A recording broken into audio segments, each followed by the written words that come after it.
guys, welcome to Radha Glam. So this is my first official video. So caption से आपको पता चल ही गया होगा कि आज मैं अपनी ले ऑफ स्टोरी शेयर कर रही हूँ आप सबके साथ. सो गाइस 31 दिसंबर मेरा लास्ट वर्किंग डे था.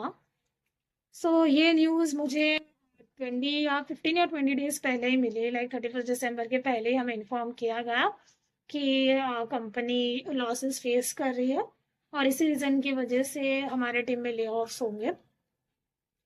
बट ठीक है, ले ऑफ्स तो होंगे. हमने एक्सेप्ट भी कर लिया था क्योंकि हमें पहले से थोड़ा बहुत अंदाज़ा आ गया था कि ये होने वाला है. सो उन्होंने बताया कि ले ऑफ्स होंगे. तो हमने एक क्वेश्चन किया कि ठीक है, ले ऑफ्स होंगे बट कितने एम्प्लॉयज़ को कर रहे हो आप हमारी टीम से. सो गाइस, इसका आंसर बहुत शॉकिंग था हमारे लिए क्योंकि उन्होंने बोला कि मैनेजर को छोड़ के बाकी सारे एम्प्लॉयज़ को हम उस टीम से निकाल देंगे. तो ये बहुत शॉकिंग था हमारे लिए क्योंकि एक दो को निकाले तो भी समझ में आ जाता है, बट पूरी टीम को ले ऑफ करना ये क्या ही बात है क्योंकि काम तो करना ही है उस टीम को. तो अकेले मैनेजर से तो हैंडल होने नहीं वाला क्योंकि जो भी रिपोर्ट्स जो भी बनाने होते थे वो रिसर्च एनालिस्ट ही बना के देन मैनेजर्स के साथ शेयर करते थे एंड देन वो अप्रूव करके फिर वो आगे जाता था सेल्स टीम के पास. सो ये शॉकिंग तो था बट फिर भी हमने एक्सेप्ट कर लिया एंड देन हमने जॉब्स ढूंढना स्टार्ट कर दिया. बट इंडिया में आपको जैसे पता होगा कि ये जो पीरियड है like December Jain and Feb, उस टाइम पे कोई भी अपना जो कंपनी है वो रेडिली खुद से रिजाइन करके नहीं जाता क्योंकि इसका रीज़न मैं बताती हूँ. क्योंकि इंक्रीमेंट्स होते हैं, बोनसेस होते हैं, आपका परफॉर्मेंस इवेल्यूएट होता है. सो अनलेस एंड अनटिल किसी का ले ऑफ हो तो इस पीरियड में तो कोई जॉब रिजाइन नहीं करता. सो यही रीज़न है कि मेरा अभी जो भी जॉब पोर्टल्स पे मैं देख रही हूँ जॉब्स, तो इतने अच्छे जॉब्स मिल नहीं रहे हैं. मिल भी रहे हैं तो मेरे लोकेशन के हिसाब से वो बहुत दूर है. सो मैं मुंबई में रहती हूँ. सो मुंबई में मेरा ये इशू है कि जो मेरा ट्रैवलिंग है वो 4 आवर्स इजीली जाता है क्योंकि जो लोकल ट्रेन्स है वो भी इतने पैक्ड होते हैं, इतने सफोकेटेड होते हैं वहाँ पे क्योंकि वहाँ पे जो लेडीज कंपार्टमेंट होता है तो उसमें रुकने तक की जगह ठीक से नहीं होती है. सो 4 आवर्स तो मेरे दिन के वही ट्रैवलिंग में ही चले जाते हैं क्योंकि बहुत ही एग्जॉस्टिंग होता है. आने के बाद ऐसा लगता है कि बस खाना खाओ और बस सो जाओ.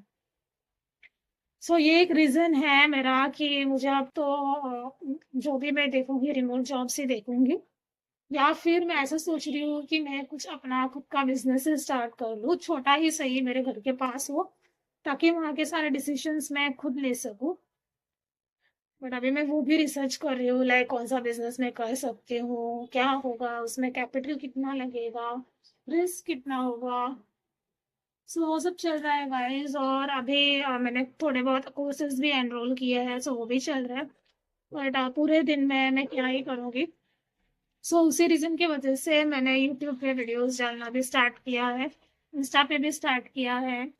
Like side by side content creation भी सोचा है कि स्टार्ट कर ही दूँ क्योंकि मेरे पास अभी टाइम बहुत अवेलेबल है. और आगे जो भी होगा गाइस उसके लिए भी मैं वीडियोस बनाते रहूँगी. और ये स्टोरी में बताऊँ तो मेरी जो कंपनी है उसका जो रीज़न हमें प्रोवाइड किया था वो बहुत शॉकिंग था जैसे मैंने बताया. और उसके पहले की भी स्टोरी आप सुन लीजिए कि उसके पहले कंपनी तो 6 महीने तक ठीक ठाक चल रही थी, work life balance and all भी ठीक ठाक ही था, इतना कुछ खराब नहीं था कि इंडियन कंपनी थी, फिर भी ठीक था. फिर उसके बाद जैसे ही 7 to 8 months हुए वैसे ही कंपनी ने लॉस फेस करना स्टार्ट कर दिया. तो ये न्यूज़ तो हमें पता चल ही गई थी कि कंपनी को लॉस हो रहा है. और मेरी अकाउंट्स डिपार्टमेंट के साथ भी थोड़ी बहुत बातें होती थी तो उन्होंने भी बताया कि हाँ, कंपनी लॉस फेस कर रही है सो ले ऑफ तो स्टार्ट होंगे. शायद आपकी टीम से भी हो क्योंकि ये उड़ती उड़ती खबरें उनको मिल चुकी थी मीटिंग्स के थ्रू. सो ठीक है, मैंने तो सोचा था कि ठीक है 1 साल तो कंप्लीट कर लूँ एटलीस्ट, और अगर बोनस भी मिल रहा है तो मार्च में बोनस लेके ही निकलूँ मैं. बट ठीक है वो सब तो पॉसिबल नहीं हुआ. बट यहाँ के कंपनी का मैं एटमोसफियर गाइस आपको बता देती हूँ. सो हम जो रिसर्च एनालिस्ट है ना वो सब ऐसे डेडिकेटेड, मतलब पूरा टाइम जो भी है वो काम करते थे, थोड़ा बहुत ब्रेक्स लेके जाते थे नीचे. और हम हमारा काम जो है वो टाइम टू टाइम हमारा ख़त्म कर देते थे. ऐसा कुछ था नहीं कि हमारा परफॉर्मेंस खराब था उस रीज़न की वजह से हमें ले ऑफ किया गया, ऐसा कुछ भी नहीं है. सो ये तो था कि हम काम करते थे, बट यहाँ के जो मैनेजर, जो सीनियर लेवल पे जो फाइनेंस टीम हेड हो गए, वो मैं बताऊँ गाइस, लिटरली आपको 4-4 5-5 घंटे तक सोते रहते थे। और हमारा जो कैबिन था, रिसर्च एंड अकाउंट्स टीम का साथ में ही कैबिन था। सो बाहर से अगर कोई सेल्स टीम या फिर कोई भी उनको कोई डाउट हो अकाउंट्स की टीम से, तो वो लोग आते थे। बट वो जब भी आते थे तो जो भी मैनेजर्स हैं वो इतने नींद में होते थे कि डाउट्स पूछने आ रहे हो तो एटलीस्ट आप जागो, कुछ तो बताओ, बात तो करो एटलीस्ट। बट नहीं, वो सोते ही रहते थे। बट ऐसे लोगों को उन्होंने ले ऑफ नहीं किया है गाइस। ले ऑफ उन्होंने हम जैसे लोगों को किया है, जो कि हम लोग डेडिकेशन के साथ हमने काम किया, ऐसे लोगों को ले ऑफ कर दो। बट ठीक है, जैसे उनको समझे, जैसे उनको ठीक लगे, काम चल रहा है तो चलने दो। हम तो निकल गए गाइस वहां से, अभी देखते हैं अब क्या होता है। बट मुझे ये समझ में नहीं आता है क्या ये सब इंडियन कंपनीज में होता है या फिर ये मैंने ही ऐसा फेस किया, क्योंकि इसके पहले गाइस मैं एमएनसी में थी। तो एमएनसी का तो आपको पता ही होगा, वर्क कल्चर बहुत ही अच्छा होता है, लाइक एकदम प्रोफेशनलिज्म वहाँ पे मेंटेन करते हैं। यहाँ पे वहाँ पे वर्क लाइफ बैलेंस हो गया, बाकी के जो फैसिलिटीज होती है, आप प्रॉपर एचआर होता है वहाँ पे, या एचआर डिपार्टमेंट होता है, आप वहाँ पे जाके कंप्लेन कर सकते हो और वो सीरियसली लिया जाता है। सो ऐसा यहाँ पे कोई सिस्टम नहीं होता है इंडियन कंपनीज में गाइस। एचआर जो होते हैं वो सिर्फ और सिर्फ नाम के लिए होते हैं, आप कुछ भी जाके बोलो वहाँ पे कुछ फर्क नहीं पड़ता है। तो ठीक है, एक और रूल आया है गाइस कि जो भी FNF, full and final settlement है, वो अब 2 डेज में होना चाहिए। सो हमने ये भी वहाँ पे बोला था कि अभी तो 2 डेज में हो जाता है एफएनएफ, तो हमको तो जो भी हमारा पेंडिंग सैलरी है, जो भी कुछ है, वो हमको मिल जाना चाहिए 2 डेज में। सो और मैनेजर वॉज लाइक, मैंने एचआर से बात की है, बट एचआर बोल रही है कि नहीं, 45 डेज ही लगेंगे फुल एंड फाइनल सेटलमेंट में। तो अब देखिए गाइस, ये जो भी रूल्स फॉलो करने होते हैं, वो सब कुछ जो भी होता है वो स्मॉल कंपनीज में वो सब अपने हिसाब से करते हैं।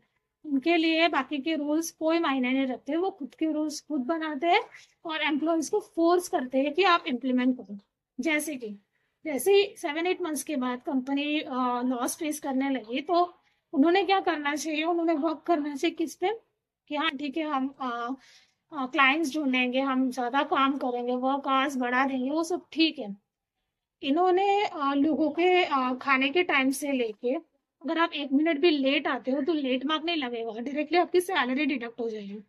और उनको ये समझना चाहिए कि लोग ऐसे बाजू में तो नहीं रहते कि 5-10 मिनट में बस आ जाओ, रिक्शा पकड़ो और ऑफिस के लिए आ जाओ। हमें ट्रैवल करना पड़ता है 2 आवर्स ट्रेन से, और ट्रेन का कोई भरोसा नहीं होता है गाइस मुंबई में।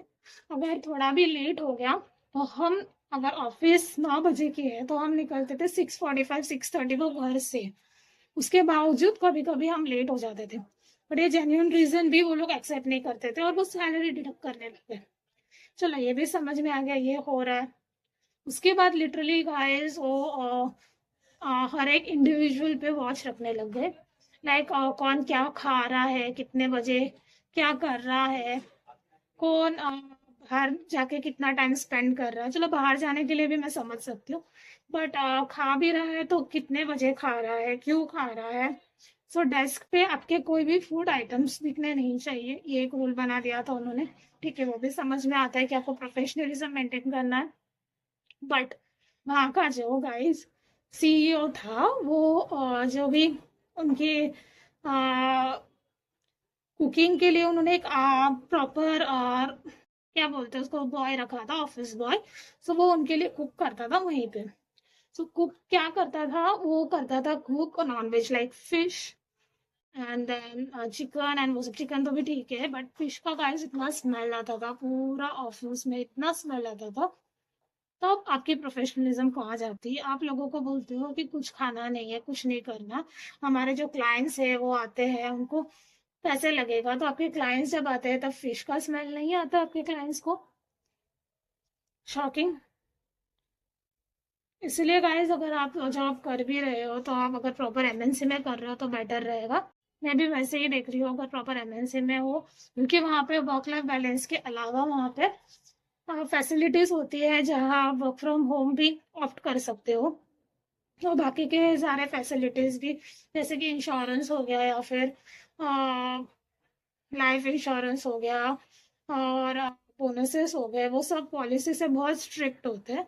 ग्रेच्युटी हो गया, बहुत स्ट्रिक्ट होते हैं, तो वो फॉलो वहाँ पे ज़्यादा अच्छे से होता है। और आप एचआर को कंप्लेन भी कर सकते हो आपके सीनियर लेवल मैनेजर्स के खिलाफ या फिर एमडी के खिलाफ भी। सो मेरे जो एमएनसी थी इसके पहले, सो वहाँ पे भी मेरे साथ वैसे ही हुआ था। लाइक जब मैंने रिजाइन किया था वो रीजन मेरा अलग ही था।